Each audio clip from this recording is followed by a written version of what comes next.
ముఖ్యంగా 18 సంవత్సరాలు నిండిన ప్రతి ఆడపడుచుకి 59 సంవత్సరాల వరకు 1500 చొప్పున వాళ్ళు వేస్తా ఉన్నారు. అలాగే గ్యాస్ సిలిండర్ ఒకటి ఇచ్చారు, దగ్గర నిండు గంట ఏమైందో తెలియదు.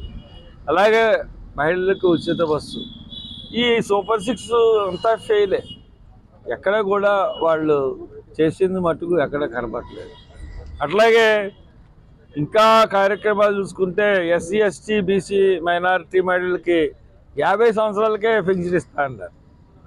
సరే, అది కూడా వాళ్ళు ఇచ్చిన అంటే అసలు అమలుపరచకూడదా అన్న ఆలోచన లేకుండా హామీలు అన్నాయి ఇచ్చేశారు. అంతేకాకుండా ఇక్కడ తర్వాత ఈ యొక్క చేనేత కార్మికుల విషయానికి వచ్చేటప్పటికి నెలకి 24,000 ఇస్తా అన్నారు. తర్వాత ఈ రంజాన్ మక్కా యాత్రకి వెళ్ళి హాజ్ యాత్రలకి ₹1,00,000 ఆర్థిక సహాయం చేస్తా అన్నారు. అట్లాగే మన చూసుకుంటే ఆటో డ్రైవర్లకి బ్యాడ్జ్ ఉన్న ప్రతి ఒక్కరికి 15,000 ఇస్తా అన్నారు.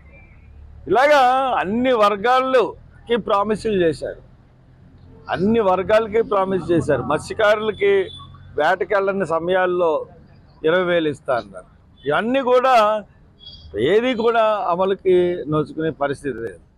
అప్పుడు విలేకరులు అడిగారు, ఇన్ని హామీలు ఇస్తున్నారు, మీరు నెరవేర్చగలరా? ఈ హామీలన్నీ మీరు నెరవేర్చగలరా అంటే, మేము మీ కెమెరా సాక్షిగా చెబుతున్నాం, ప్రతి హామీకి కూడా మా దగ్గర నిర్దిష్ట ప్రణాళిక ఉంది. ఆ ప్రణాళిక ప్రకారం మేము నెరవేర్చడానికి ఖచ్చితంగా నెరవేరుస్తామని చెప్పేసి డంబికాలు పలికారు. తర్వాత చంద్రబాబు నాయుడు గారు వచ్చి ఆయన సంపద సృష్టిస్తా అన్నాడు. మరి సంపదని గాల్లోంచి సృష్టిస్తాడా లేకపోతే ఎక్కడి నుంచి సృష్టిస్తాడా అన్నది చెప్పలేదు. సంపద సృష్టించి ఈ కార్యక్రమాలన్నీ జరుపుతా అన్నాడు. మనకేమీ గన్నులు పడలేదు, వర్షపు గన్నులు పడలేదు, బంగారు గన్ను పడలేదు. పోనీ విదేశీ పెట్టుబడులు దావోస్ వెళ్ళి ఉట్టి చోతులతో తిరిగి వచ్చాడు. సో ఇన్ ఎవ్రీ మూమెంట్ ఎక్కడ చూసుకున్నా కానీ ప్రతి మూమెంట్లో కూడా మనకి కనబడుతున్నది అంటే ఫెయిల్యూర్. అంటే దొంగ హామీలు ఇచ్చి అధికారంలోకి వచ్చి ప్రజలను మోసం చేయడమే వాళ్ళు ఇచ్చిన పెద్ద హామీ. అలాగే కనబడుతూ ఉంది. కాబట్టి ఇది నాట్ ఎట్ ఆల్ గుడ్. ఎందుకంటే మనం ఖచ్చితంగా ఒకటి చెప్పాల్సి వచ్చినప్పుడు ఖచ్చితంగా చెప్పాలి. మనం ఏమనంటే, మీరు ఇచ్చిన హామీలు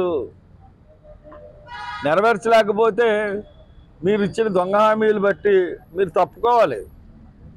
అందుకనే ఈ రోజున కూటమి అభ్యర్థి ఓట్లు అడగలేని పరిస్థితి.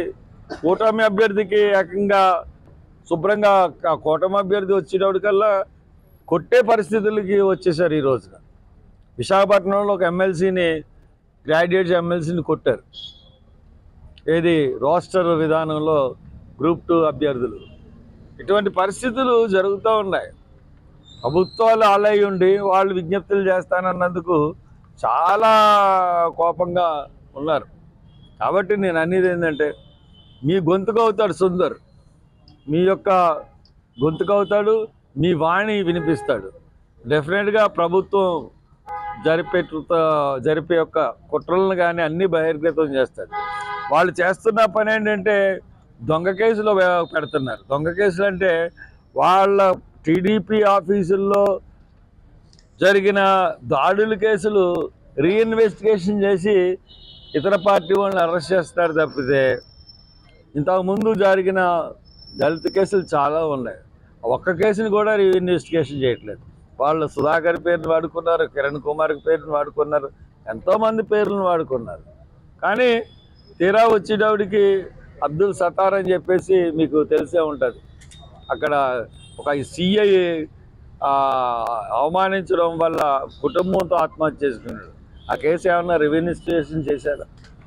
ఇలా ఆ కేసుల గురించి పట్టించుకోవట్లేదు. కానీ మిగతా కేసుల గురించి ఓన్లీ టీడీపీ ఆఫీసుల మీద అదేదో పెద్ద సమస్య అయినట్టు ఆ కేసులనే టేకప్ చేసి కక్ష తీర్చుకుంటున్నారు. సో దట్ ఈ ప్రభుత్వంకి బుద్ధి చెప్పాలంటే ఖచ్చితంగా వీళ్ళకి వ్యతిరేకంగా ఓటేయాలి. ఆ వ్యతిరేకంగా ఉన్న వాళ్ళు ఈ సుందరు మరి చదువుకున్నవాడు, మంచి మంచి అభ్యర్థి. ఇప్పుడు తక్కిన అభ్యర్థులు మనం చూసుకున్నట్లయితే పీడిఎఫ్ అభ్యర్థి వచ్చేవాడికి రిటైర్డ్ మాస్టర్ ఆయన, కాబట్టి ఆయనకి అంత ఓపిక ఉండదు, సత్తా ఉండదు.